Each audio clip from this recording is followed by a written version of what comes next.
Hi everyone, welcome back to the Trauma Camp for Teachers podcast. I am your host, Julia Rose McDermott Polk, licensed marriage and family therapist, and I'm so grateful to have you here today. You are listening to episode number 36. Today we're going to talk about how to build resilience in a child versus how to build vulnerability. And this is really important because there is such a common and entrenched belief, what I would call a myth, that children are inherently resilient. And this myth has evolved into other forms of cultural understanding, such as all you need to do is just pull yourself up by your bootstraps. And that is a very pervasive American ideology. And it's all based in this idea that children can be exposed to just about anything and be totally fine. And when we actually bring that into contact with not just neuroscience and developmental science, but traumatology overall, we actually start to understand that that's not the case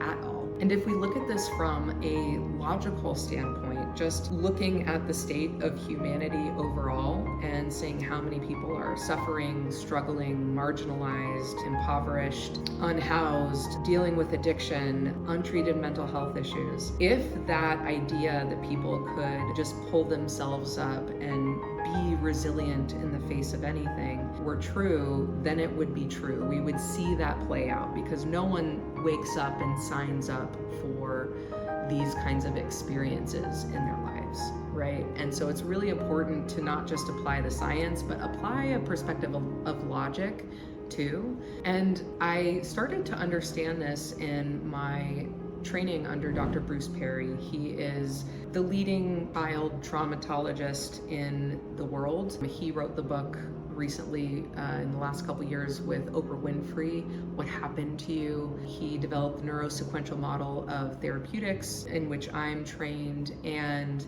he was one of the lead faculty at UC Davis's in Napa Infant Parent Mental Health Fellowship that I graduated from. And so I learned under him. I don't know why we have such an issue with names in my field. We have the most elongated, verbose names of models or programs, and I'm just like, make it easy. And actually Bruce did make it easy. He founded the Child Trauma Academy, CTA. And so the point is, I started to learn about the difference between what makes a child resilient versus what makes a child vulnerable. And the truth is that not all children are resilient. All children are malleable, meaning that they can be impacted by what happens to them in their lives. And this is an acknowledgement of the nurture part of the discussion, right? Like, you can have the best genes in the world, and if certain things happen to you, that can make you vulnerable. And you can have the most vulnerable genes in the world, and if you have certain things happen to you, that can make you resilient. And so what happens to us in our environments, in our relationships, really does affect us. And what this all comes down to are the types of stress that we are experiencing. There's a recipe for resilience, and there's certain core components of that. And then there's a recipe for vulnerability, and there are core components of that. And so if we're experiencing these different types of stress, that will lead to a particular outcome, right? And so let me walk you through the ingredients of what creates resilience in a child.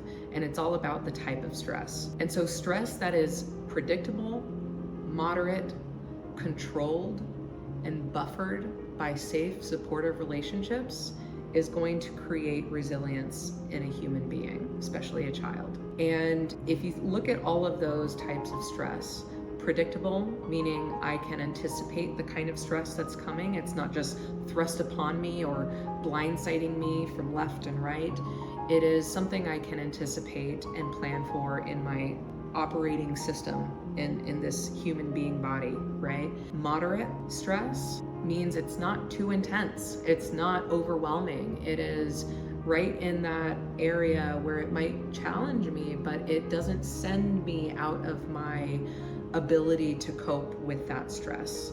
And when the stress is controlled, it means that it has a beginning, middle, and an end. It's not just continuing, it's not just persistent, it has a container around it, right? There's a place where this stress is happening, and then there's a time and place where this stress stops and it ends. And so that experience of having the stress be controlled also is part of the recipe for creating resilience in a child. And then last but certainly not least, and perhaps most important, is the experience of having a safe and supportive adult to help buffer that stress, help you either manage that stress through co-regulation or process that stress through being a loving, attentive witness, or even helping you learn how to work with the stress, right? So many of the parents I work with who have anxious children or children with OCD or children who are experiencing depression or self-harm,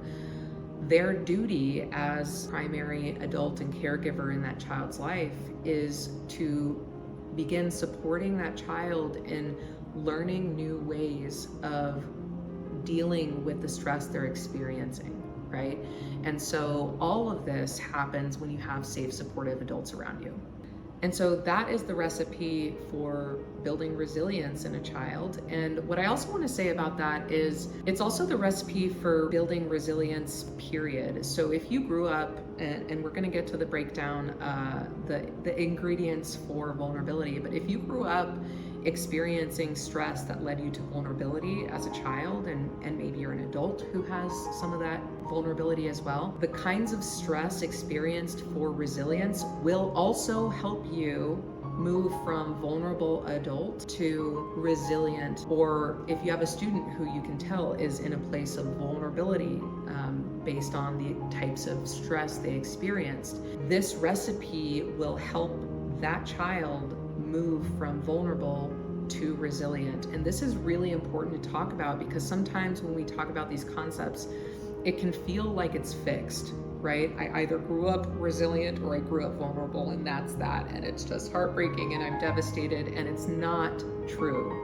It's really important to know that we have neuroplastic brains, meaning that they are still malleable and they can still morph and they can still be impacted by what they experience. And so if you start to find or build or develop or experience more relationships that have different doses of predictability, moderate, and controlled stress, you will develop resilience in yourself, right? This is really, really important to know. So now let's go over to the recipe for building vulnerability in a human being, and especially a child. And again, this comes from the type of stress that they're exposed to.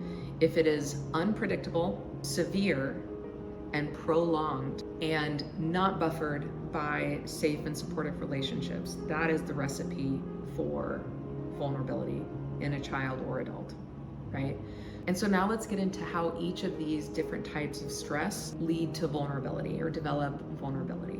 Unpredictability, meaning I don't know when I'm going to be hit with this stress bucket. I don't know when I'm going to get hit with this shame or this threat or this overwhelming or terrifying experience. And so what that does to my nervous system is it requires that I have an extra level of vigilance cloaked over my nervous system at all times. That's what we call hypervigilance, right?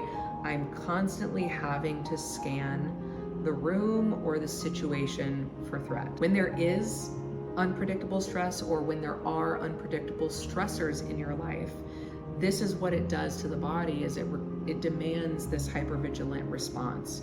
And over time, that wears down the nervous system and creates, it's like overworking a rubber band, right? You lose the elasticity, and that rubber band gets really tired, and it gets brittle in that tiredness, right? And so what we want to do is not overwhelm that nervous system response of vigilance by creating some degree of predictability where we can in this child's life. So severe stress is something that is too overwhelming, too unmanageable, too intense in terms of pain or fear or disconnection. All of that causes a severe kind of stress. A lot of this too, which I think is important to talk about, I've definitely experienced this myself, is when there can be a severe sensory experience. Like if you're in a car accident and you find yourself hanging upside down in a car and there's blood and sirens and it's raining and you're cold, and like all of these sensory experiences can create a severe kind of stress for you. And that's important to acknowledge too, is just a sensory component to that. And the final ingredient for creating vulnerability is stress that is prolonged, right? I don't know how long this is going to last. I don't see an end in sight. It happens chronically. It is still going on. There's no reprieve. The burden of the stress is so exhausting. In a child's experience, this can happen when there is ongoing marital conflict, domestic violence, when there is untreated addiction, untreated mental health issues, instability.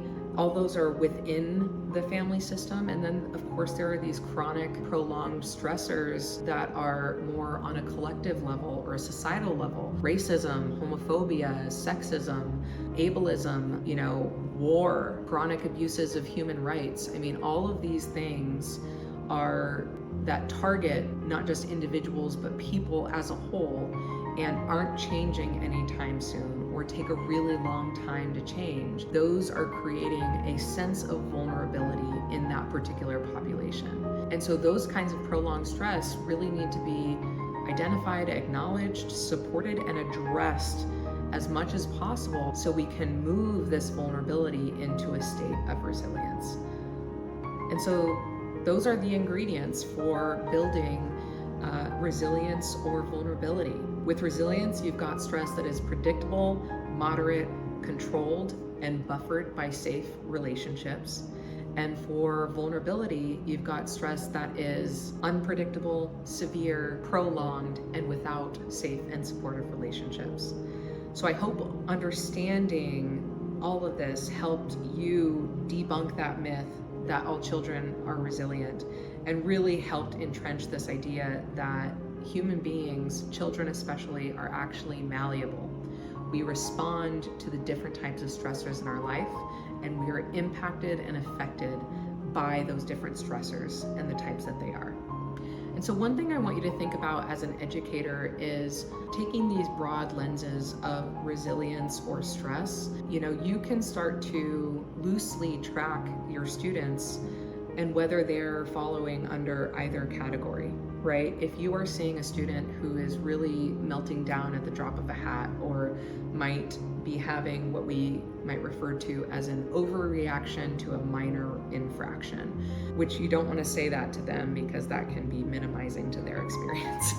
But, from an observer's point of view, if you're witnessing that, one of the things that's really important to do is start to clock in your head, okay, this is a student who might be experiencing these different types of stress, which create this vulnerability in their systems, and which really require that I show up with thoughtfulness and predictable, moderate, and controlled forms of stress within this safe, supportive relationship that can help usher them through this vulnerability into a place of resilience with me.